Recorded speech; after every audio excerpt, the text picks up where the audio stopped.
ಪತ್ರಿಕೋದ್ಯಮ ಮೊದಲನೇ ಸಲ ನನಗೆ ಈಗಲೂ ಜ್ಞಾಪಕ ಇದೆ. ವೀರಪ್ಪ ಮೊಯ್ಲಿ ಸಾಹೇಬರು ಮೊದಲನೇ ಸಲ ಚುನಾವಣೆಗೆ ನಿಂತಿದ್ದರು. ಆವಾಗ ಎಲೆಕ್ಷನ್ ಕ್ಯಾನ್ವಾಸ್ಗೆ ಒಂದು ಸ್ಕ್ರಿಪ್ಟ್ ಬರೀಬೇಕು ಅಂತ ನನಗೆ ನಮ್ಮ ಆನಂದಣ್ಣ ಅವರು ಲೋಕಲ್ ಚಾನಲ್ಗೆ ಕರೀತಾರೆ. ಮೊಯ್ಲಿ ಸಾಹೇಬರು ಮೊದಲನೇ ಚುನಾವಣೆ ಪ್ರಚಾರಕ್ಕೆ ಸ್ಕ್ರಿಪ್ಟ್ ಬರೀಬೇಕು ಅಂತ. ಅಲ್ಲಿ ಹಂಗೆ ಲೋಕಲ್ ಚಾನಲ್ಗೆ ಪರಿಚಯ ಆಗಿತ್ತು. 9-10 ನಾನು ಜಯರಾಮಣ್ಣ ಎಲ್ಲ ಮಡಿಕೇರಿಗೆ ಹೋದ್ವಿ ಲೋಕಲ್ ಚಾನಲ್ ನೋಡ್ಕೊಂಬರೋಕ್ಕೆ. 9-10 2009 ಲೋಕಲ್ ಚಾನಲ್ ಹೆಂಗೆ ನಡೆಸುತ್ತೆ ಅಂತ ನಮ್ಮ ಮಂಡಿ ಬೆಲೆ ರಾಜಣ್ಣ ಅವರು ಒಂದು ಚಾನಲ್ ಮಾಡಿದ್ರು ಮಡಿಕೇರಿಯಲ್ಲಿ. ಆ ಚಾನಲ್ನ ನೋಡೋಕೆ ನಾನು ಜಯರಾಮಣ್ಣ ಹೋಗಿ ಮೊದಲನೇ ದಿನ ಫಸ್ಟ್ ಎಲ್ಲ ಅವತ್ತು ನಮ್ಮ ತ್ರಿಮೂರ್ತಿ, ನಮ್ಮ ಆನಂದಣ್ಣ, ನಮ್ಮ ನರೇಶ್ ಅಣ್ಣ, ಕುಮಾರಣ್ಣ ಬಂದಿದ್ದಾರೆ. ಕುಮಾರಣ್ಣ ನಮಸ್ತೆ. ಕುಮಾರಣ್ಣ ನಮಸ್ಕಾರ. ನಮ್ಮ ಕುಮಾರಣ್ಣ, ಮೂರ್ತಿ ಸ್ವಾಮಿಗಳು, ನಮ್ಮ ರವಿ ಅಣ್ಣ ಅವರು ಮೊದಲನೇ ಸಲ ಚಾನಲ್ ಫಸ್ಟ್ ಎಪಿಸೋಡ್ ಮಾಡಿದ್ವಿ.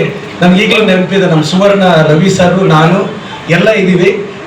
ಫಸ್ಟ್ ಅದು ಸ್ಕ್ರೀನ್ ಓಪನ್ ಆಗಬೇಕು, ಫಸ್ಟ್ ಟೈಮ್ ಲೋಕಲ್ ಚಾನಲ್ ಪ್ರಯೋಗ. ಟೆಕ್ನಿಕಲ್ ಎರರ್ ಬಂದ್ಬಿಡುತ್ತೆ. ಮೊದಲನೇ ದಿನ ಸ್ಟಾಪ್ ಆಗೋಯ್ತು ಫಸ್ಟ್ ಡೇ. ಮತ್ತೆ ಇನ್ನೊಂದು ಸ್ವಲ್ಪದಕ್ಕೆ ಸ್ಟಾರ್ಟ್ ಆಯಿತು.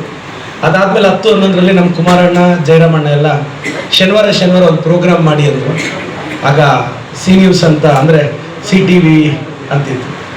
ಅವಾಗ ಲೈಫ್ ಈಸ್ ಬ್ಯೂಟಿಫುಲ್ ಮಾಡಿದ್ರೆ ನನಗೆ ಕೆಲವು ಹಳ್ಳಿಯಲ್ಲಿ ಮೊನ್ನೆ ಎಲೆಕ್ಷನ್ ಕ್ಯಾನ್ವಾಸ್ಗೆ ಹೋದಾಗ, ಸರ್ ನಾನು ನಿಮ್ಮ ಲೈಫ್ ಈಸ್ ಬ್ಯೂಟಿಫುಲ್ ಪ್ರೋಗ್ರಾಮ್ ನೋಡಿ ಇನ್ಸ್ಪೈರ್ ಆಗಿದ್ದೆ, ಆ ಕಾರಣಕ್ಕೆ ನಿಮ್ಗೆ ಓಟ್ ಹಾಕಿದೆ ಅಂತ ಹೇಳಿದವರು ಒಂದು 50-60 ಜನ ನನಗೆ ಸಿಕ್ಕಿರ್ತಾರೆ ಈ ಹಳ್ಳಿಗಳಲ್ಲಿ.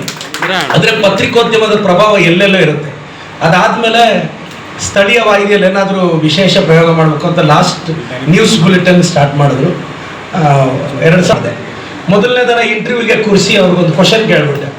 ಆವತ್ತು ರಾತ್ರಿ ನಾವು ಫಾಲೋವರ್ಸ್ ಎಲ್ಲ ಫೋನ್ ಮಾಡಿ, ಕಡಪದಿಂದ ಎಲ್ಲ ಬಂದಿದ್ದೀವಿ, ನೀನು ಬಿಡಲ್ಲ ಅಂತ ಒಂದು ಸ್ಥಳೀಯವಾಗಿ ಆರು ಬಂಡೆ ಹತ್ರ ಒಂದು ಆಶ್ರಮ ಇತ್ತು, ಅವ್ರನ್ನೊಬ್ಬರನ್ನ ಇಂಟರ್ವ್ಯೂ ಮಾಡಿದ್ದೆ. ಫಸ್ಟ್ ಇಂಟರ್ವ್ಯೂ ಲೈವಲ್ಲೇ ನಾವು ಕ್ವಶನ್ ಕೇಳ್ಬಿಟ್ಟಿದ್ದೆ. ಆವಾಗ ಫಸ್ಟ್ ಇದಾಯಿತು. ನಂತರ ರಾತ್ರಿ 8:00 ನ್ಯೂಸ್ ಸ್ಟಾರ್ಟ್ ಮಾಡಿದ್ರು. ಅದರಲ್ಲಿ ಅಣ್ಣ ಪ್ರಧಾನ ಸಂಪಾದಕರಾಗಿ ನಾನು ಸಂಪಾದಕನಾಗಿದ್ದೆ.